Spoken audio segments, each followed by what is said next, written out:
जिल्ला मोनसेनि उनाव मोनसे गोदानै दाजानाय बनसु फरायसा आफादनि जोनोम। बर' माहारियारि फरायसा आफादनि मावनांगौ हाबाफोरखौ मावलांगोन। थांनाय रबिबारखालि तामुलपुर जिल्लायावबो तामुलपुर जिल्ला बनसु आफादखौ दायो। तामुलपुर जिल्लानि सिङाव थानाय सुक्ला सेरफां इरिगेशन आइबिआव थांनाय रबिबारखालि तामुलपुर जिल्लायावबो बनसु फरायसा आफादखौ गोदानै तामुलपुर जिल्ला बनसु फरायसा आफाद महरै दायो। बर' माहारियारि फरायसा आफादनि मावनांगौ हाबाफोरखौ मावलांगोन। बनसु फरायसा आफादनि बुंथिगिरि रंगुल बरुआ गोदानै आफाद दानायखौ लानानै खौरांगिरि मेल खुंदों। बनसु तामुलपुर डिस्ट्रिक्ट कमिटिखौ सुक्लाय सेरफांनि इन्सपेक्शन बांग्लौआव गोदानै दानाय जादों। मिरु बनसुनि बानजायनायाव बे सुक्लाय सेरफांनि जि इरिगेशन बांग्लौ बेवहाय दिनै फुल प्लेजेड तामुलपुर डिस्ट्रिक्ट कमिटि बनसुखौ जों दानाय जाबाय। बेवहाय जोङो आफादगिरि हिसाबै बिदिन्था बसुमतारी, गाहाय नेहाथारि हिसाबै राजु बर' आरो स्पिकार हिसाबै सन्जीब कुमार बर' बिथांमोनखौ मोननो हादों। दा जों फोथायो फैबाय थानाय समाव बनसुनि जा तामुलपुर डिस्ट्रिक्ट कमिटि बेयो बर' हारिनि जा गांनाय उखैनाय जा सिमां दङ, हारिनि मिजिं दङ, बेखौ लानानै गोख्रोङै खामानि मावनो हागोन। बिथांमोनखौ जों दिनै मिरु बनसु कमिटिनिफ्राय चार्ज हेन्डअभार खालामनाय जाबाय, अर्थात बिथांमोननो दिनैनिफ्रायनो गोहो गथायनाय जाबाय। बेजों लोगोसेनो बिथांमोन साफ्रोमबो दैदेनगिरिया जोंनि सिगाङाव बर' हारिनि सिगाङाव दिनै समायखिरा बिलाइजों लोगोसे बिथांमोना समायखिरा लाबाय। फैबाय थानाय समाव बिथांमोना हारिनि थाखाय थै-थां खामानि मावनो थाखाय जिहेतु समायखिरा लादों, जों आसा खालामदों फैबाय थानाय समाव जाहाथे साफ्रोमबो बर' फिसाया बनसुखौ मदद खालामगोन। मानो होननानै बुङोब्ला बर' हारिनि गेदेरथार जा सिमां सेपारेट स्टेट बड'लेण्ड, बेनि थाखाय फिन खेबसेबाव जों गोदान जेनेरेसना सोमावसारनो थांगासिनो दङ। बे सिमांखौ लानानै बनसुआ गोबां खैफोदनि गेजेरजों दावगालांगासिनो दङ। जों आसा खालामदों बर'फोरनि जा आल्टिमेट गल सेपारेट स्टेट बेयो थाबैनो बनसुनि आरो बर' रायजो राजानि नाजानायजों जाफुंगोन। थांखिया क्लियार, सेपारेट स्टेट बड'लेण्ड सोरजिनांगौ। बेनि थाखायनो जेसेबां डिस्ट्रिक्ट दङ लासै लासै फारसेनिफ्राय जों दालांजोबगोन। क'क्राझार डिस्ट्रिक्ट कमिटि जाबाय, अदालगुरिया जाबाय, तामुलपुर जाबाय, रिसेन्टलि मसलपुरा जागोन, बाक्सा, फारसेथिं चिरां डिस्ट्रिक्टआबो जागोन। जोंहा अलरेडि टिमा रेडि जाखाबाय, जों एनाउन्स होनोल'सो बाखि। हाबाफारि हिसाबै जोङो स्टुडेन्टस अर्गेनाइजेसन हिसाबै जों स्टुडेन्टफोरखौ प्रायरिटि होगोन। बेनिख्रुइ बांसिन गोनांथि बाथ्राया जाबाय बावैसो आं बुंनाय सेपारेट स्टेट बड'लेण्डनि बाथ्रा। जोङो थाबैनो गभर्नमेन्ट अफ इन्डिया अर्थात prime minister of India, chief minister of Assam, president of India, लोगोसे गभर्नर आसाम, बे साब्रै व्यक्तिनो जोङो मेम'रेन्डाम होगोन जे जोंनि जा लं पेन्डिं इस्यु दङ सेपारेट स्टेट बेखौ थाबैनो मावफुंनानै होनांगौ, जोंनो थाबैनो बड'लेण्डखौ होनांगौ। गिबि हिसाबै नोंथांमोना माब्लानिफ्राय बड'लेण्ड आन्दलनखौ जागायजेनदों? जोङो बर' रायजो राजा बिथांमोना सारप्राइज होनो नागिरदों। जोङो खामानिखौसो मावग्रोनो नागिरदों, जों बुंथिनो नागिराखै। जाय खालि बड'लेण्ड आन्दलना जागोन बै खालि बर' रायजो राजाया नुगोन। आरो जों बनसुआ बर' रायजो राजानो गिदिरथार मोनसे सारप्राइज होनो लादों बे साननैसोनि गेजेरावनो। माखासे समाव नुनो मोनो बर'फोरनि गेजेराव गोबां आफाद सोमजियो, नाथाय राजखान्थिनि खैसाराव गोलैनानै खम समनि गेजेराव जोबस्रांलांनो गोनां जायो। बे बिथिङाव नोंथाङा मा बुङो? बिदि जारिमिन बर'फोरनियाव दङ, गोबां आफाद जोनोम जायो, नाथाय बिथांमोननि जा बिथांखि बेनिफ्राय बिथांमोना मालाबा दोरोदो, जायनि थाखाय बिथांमोना गोमोरलांनो गोनां जायो। दाबो एक्जिस्टिं माखासे आफादफोरखौ नुदों बर' रायजो राजाया।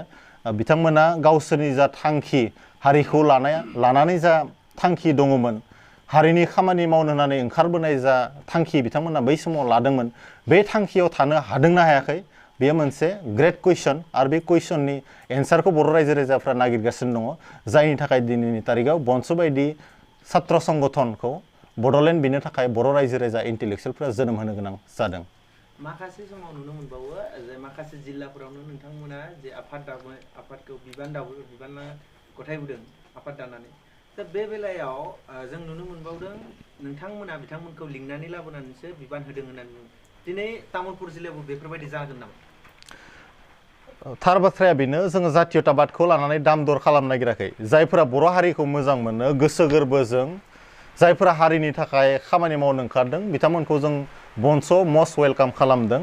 सोरखौबा जों थाखा फैसा होनानै सोरखौबा जों धुमखि धुमखा होनानै जों लाबोआखै आरो लाबोनाय नङा आरो सोरबा जुदि बुंनो नागिरोबा बर' जातिनि सेन्टिमेन्टआ जोबलांबाय बेयो जोबोद गिदिर गोरोन्थि जागोन बर' हारियाव दाबो सेन्टिमेन्ट दङ हाजार हाजार बर' सेंग्रा सिख्लाफोरा हारिनि थाखाय जिउ बावनो खामानि मावनो थाखाय थियारि जानानै दङ बर'फोरखौ फै आमुक संगठनाव खामानि मावना माने बर' जातिनि खामानि मावनो फै होननानै लिंनांगौनि दरकार गैया जाय संगठना मोजां जाय बड'लेण्ड बिगोन बेजोंनो बर' रायजो राजा थागोन बर' सेंग्रा सिख्लाफोरा थागोन बेनिखायनो जों सानो सोरबा जुदि बिदि बुंदोंब्ला जे बनसु आमुखौ लिंदों ओरै लिंदों बे बाथ्राया नंखाय मानोना बर'फोरा गोसो गोरबोजों बड'लेण्डखौ लुबैयो जाय संगठनानोखि बड'लेण्ड इस्युखौ लानानै थांनो हागोन थोंजों आरो गोथोङै बेजोंनो बर' रायजो राजा थागोन बेनि एन्सारा बिदिसो जागोन बर' रायजो राजाफोरा माबोरै गनायगोन खेबसे नङा खेबनै नङा खेबथाम थगाय जाहैबाय बे खेबाव नोंथांमोनखौ बोरै गनायगोन गनायनोथ' बाथ्रा गैया जाय समसिम हारिनि सिमाङा आद्रा जानानै दङ बड'फा उपेन्द्रनाथ ब्रह्मनि